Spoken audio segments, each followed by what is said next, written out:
guys, it's Ty with Ty the Dog on the Daily, and it's a blustery, freezing cold winter day here in Utah, Salt Lake City. I guess technically it's not even winter yet, right? December 21st. Anyways, so if you're watching the video portion, you can see that I'm out on a trail. I've got two golden retrievers there, and my dog's off in the background. If you're not watching the video portion, that's totally fine. I'm going to describe some stuff. But I was out walking these dogs. This little trail, I take my dogs off leash. And these are clients' dogs. But they're almost 10 years old. In fact, in January they turned 10. And I've known them since they were brand new. In fact, one of them was dropped off at my house, and I brought him up to the owner. And so I've known them since they were 8 weeks old, 9 weeks old, something like that. So these dogs feel like family to me. They're like, they're like my stepdogs or something like that, right?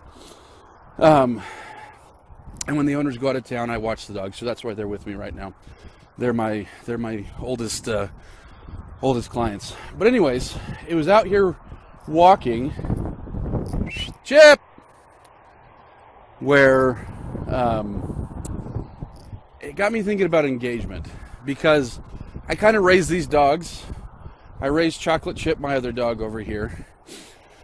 And engagement is something that I never thought about when raising either of them. It's something that, I've been thinking more about and recognizing more as I get older in my career.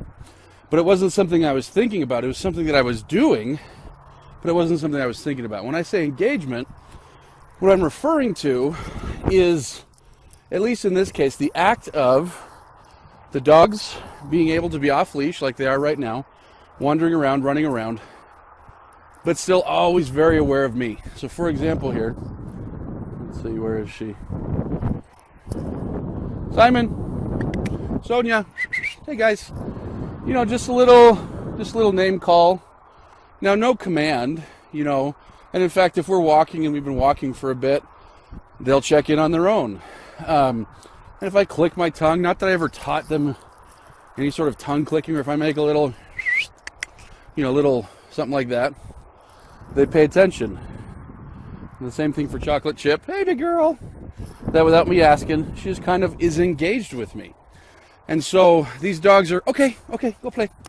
They're able to go, they're able to play, they're able to have fun. Hey, guys. But, just simply talking to them, they check themselves, they stop, they look in at me, and I'm a central point in their universe.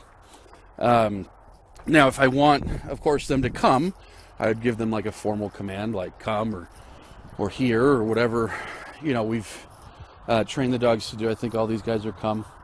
But anyways, what I'm getting at is, like I said, I am central to them. They can have fun, they can run, Chip gets 50 feet away, 100 feet away, whatever. They can enjoy themselves, but I'm in the back of their mind. They'll stop and check in without me asking, or just a little stop. If I stop, they're not going to keep going. If I click my tongue, they're going to pay attention. And so that's what I'm kind of referring to with engagement, to where we're existing, we're all aware of each other. We're all respectful of each other. We all know each other's space. I know where they are. They know where I am. And we're paying attention to each other, even though we're out and about kind of doing our thing. Chip's running over there. Sonia's over there. Simon's waddling along in the rear, as he tends to do. Actually, he's waddling along a little up front. So the question is, because it wasn't on my mind, it is more now. Mostly because some of my trainers talk about, some our team members. Sonia, we're going this way. Talk about engagement a lot. It's got me thinking about it a lot more over the past year. So how did I get this engagement if I wasn't actively training for it and looking for it?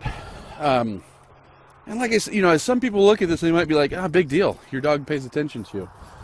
Other people would be like, oh my gosh, if I left my dog off leash, that thing, couldn't care less about me. It's wandering and sniffing everywhere else. Or heck, even on leash, the dog doesn't care. Or the doorbell rings and the dog doesn't think about what I want. He only thinks about what he wants. And so it's not just walking, but engagement is kind of, this component of how we live together that Like I say, without realizing it, I've been doing for years.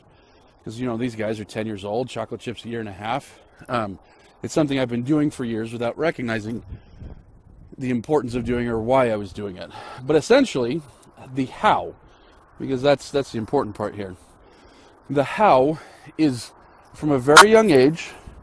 I made myself relevant to these guys.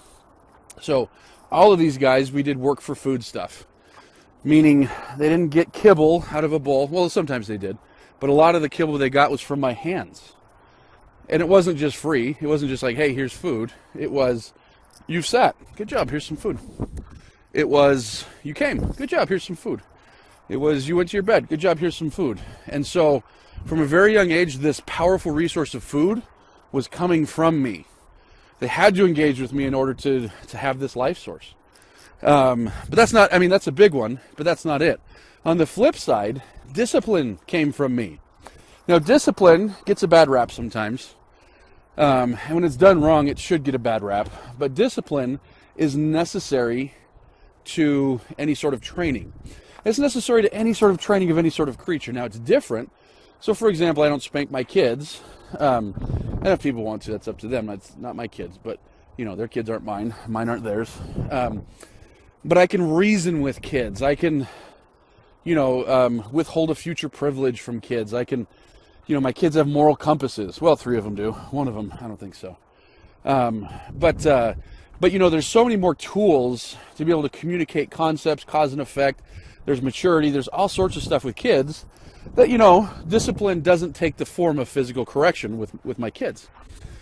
Now, with dogs, discipline sometimes takes the form of physical correction. So from a young age, all of these dogs were physically corrected. So discipline came from me. When they jumped on me, I disallowed it.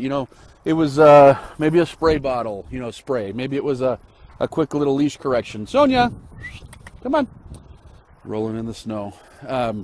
It was, they're biting my hands. I might have pushed in their gums a little bit so they bit themselves. Whatever the case might be, they got disciplined. Now, it was all fair. It was never from an emotional place. I always tell people emotion belongs in praising. It doesn't belong in discipline. Meaning, it was never like, no, bad dog.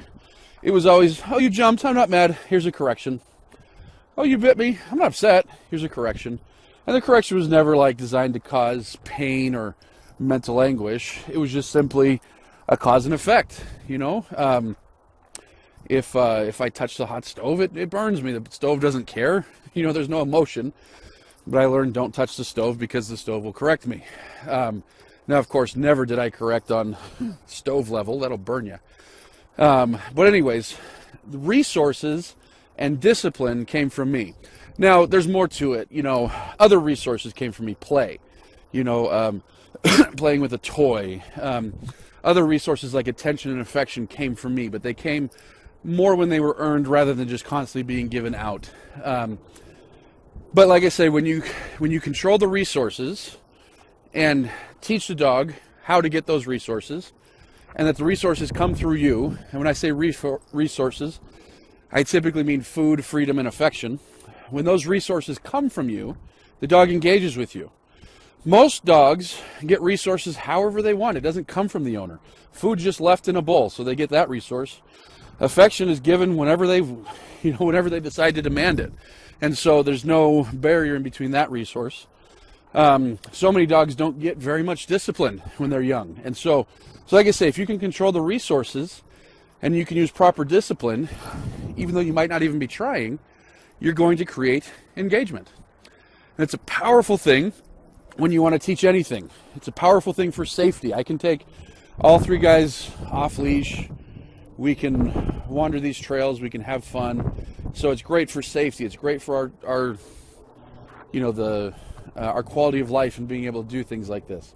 It's great if I ever need to teach them something new, because the engagement's already there. It's great if they're doing something wrong and I can talk to them about it and they understand what discipline is and understand how to stop doing something.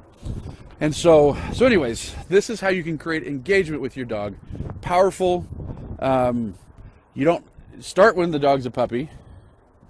But if you haven't, You can start today. You can start today by controlling resources and by disciplining properly. And if you do that, you'll create engagement. Now, ideally you do it as a puppy, but wherever you are, start now and you'll be grateful you did.